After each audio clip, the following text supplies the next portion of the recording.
অনেক দিন ধরে ইচ্ছে ছিল ভ্লগ বানানোর, কিন্তু ভ্লগটা আমি কি বিষয়ের উপর বানাবো সেইটা ভেবে পাচ্ছিলাম না।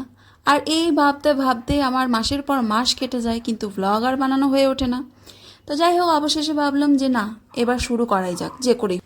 তো আমি আমার ফ্রেন্ডের সঙ্গে গিয়েছিলাম বৈশাখী মেলাতে, তো সেখানে কিছু ভিডিও ক্লিপস নিয়েছিলাম। তাই ভাবলাম এগুলো দিয়ে একটা ভিডিও বানানো যাক। দুটো টিকিট কেটে আমরা ঢুকে পড়লাম মেলার ভেতরে, এবং দুই ধারে সারি সারি করে দোকানগুলো খুব সুন্দরভাবে পরিপাটি করে সাজানো, সেটা দেখে ভীষণই ভালো লাগছিল। তবে হ্যাঁ, একটা জিনিস আমি দেখলাম যে এবারে দোকানের পরিমাণ অনেকটাই কম, মানে মেলাটা অনেকটা ছোট। মেলাটা তুলনামূলক আগের থেকে ছোট হলেও এখানে যে অনেক ধরনের রাইডস, যেগুলো বাচ্চাদের রাইডস, বড়দের রাইডস, সেটার কিন্তু কমতি নেই। যারা রাইডস চড়তে ভালোবাসে, ছোট থেকে বড় সকলেই কিন্তু সমানভাবে এখানে এনজয় করতে পারবে।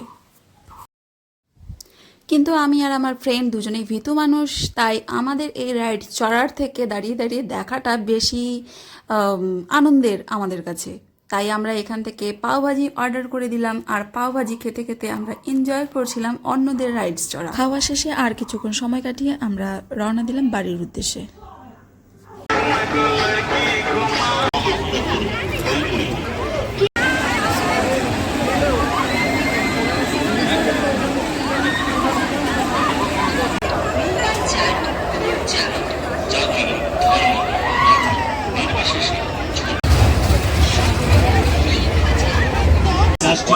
বেলচা নেবে 50 টাকা।